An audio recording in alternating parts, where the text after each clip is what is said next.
Aqui eu posso observar que o indivíduo P aqui, né, ele teve um crescimento acelerado e depois ele estabilizou.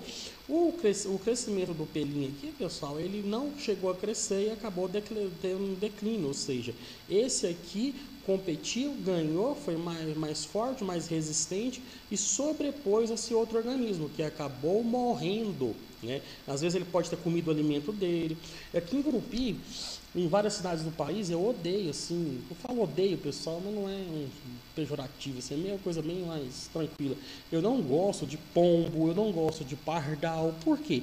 São animais que competem com animais regionais. Então aqui a gente tem o bem-te-vi, o coleirinha, o passo preto, o beija-flor, sabiá, animais da nossa terra. Então esses organismos, eles competem dentro da nossa cidade, né? Não na zona rural, mas na zona urbana, eu gosto tanto de ver animais assim da nossa fauna.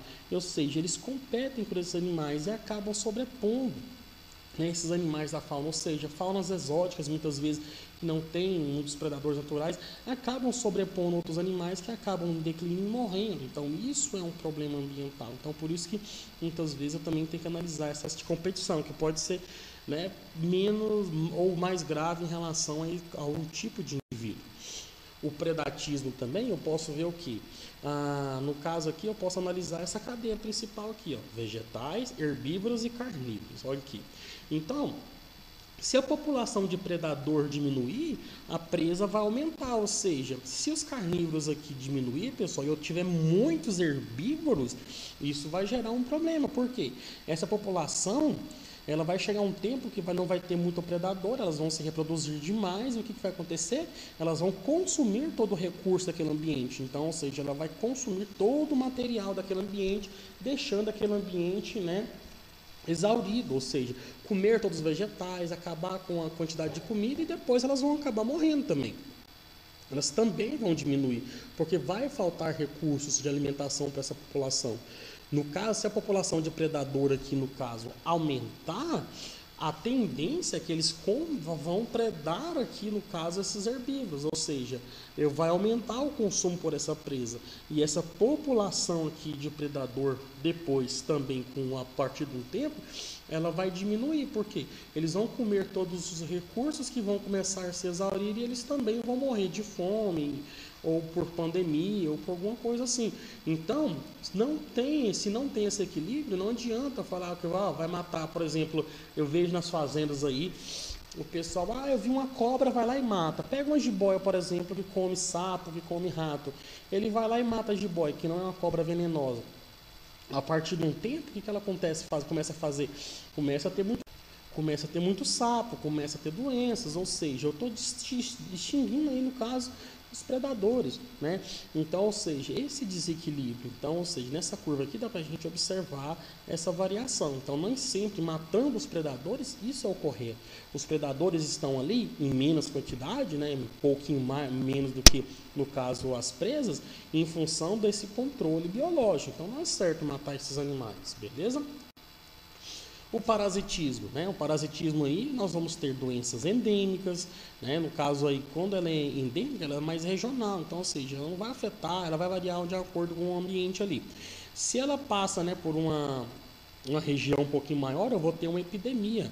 Então, ou seja, e se ela passa para ser na Terra toda, em todo o ambiente aí, no todo o mundo, no caso que nós estamos vivendo aí, a pandemia, tá bom? Então, ou seja, nessa epidemia da dengue, por exemplo, aí, eu vou levar aumento no número de doenças graves, ou seja, nós temos aí a dengue, temos aí a febre amarela, nós temos aí a chikungunya, o zika vírus, que ela acaba gerando morte, né, pessoal? A dengue também mata demais também em relação a isso daí. Então, há esse descontrole também, então esse parasitismo aí, e vai chegar um ponto que vai morrer tantas pessoas, né, no caso aí da pandemia, que vai diminuir o número de pessoas aí afetadas. Então, também o parasita também tende a desenvolver também um declínio a partir do tempo, né?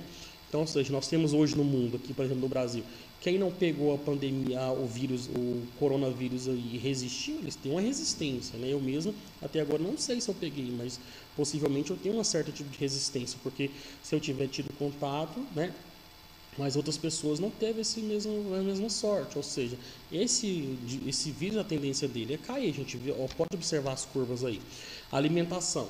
Aumento da quantidade de alimento vai acelerar o crescimento. É claro, vou ter muito alimento, os indivíduos eles vão ter vai chegar na maturidade sexual mais rápido. Eu não preciso se preocupar muito com comida, eu vou preocupar com reprodução, com aumento da fecundidade, aumento das calorias, né? Geralmente as pessoas vão ficar mais com calorias, ou ratos, indivíduos, organismos, tá?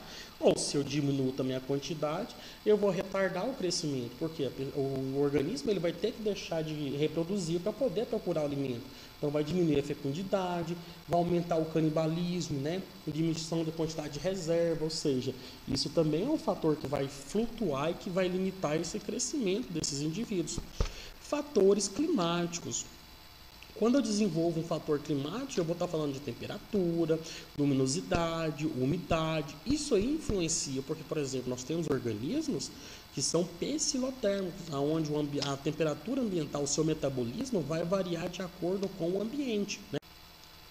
No caso aí, eu falo os organismos de sangue frio, né? Então, ou seja, a temperatura, o fator climático desenvolve, por exemplo, o urso inverna, só que ele é de sangue quente, é claro. Mas a cobra, o jacaré, os tartaruga, esses animais, os répteis, os anfíbios, eles vão ter um metabolismo mais lento em lugares mais frios.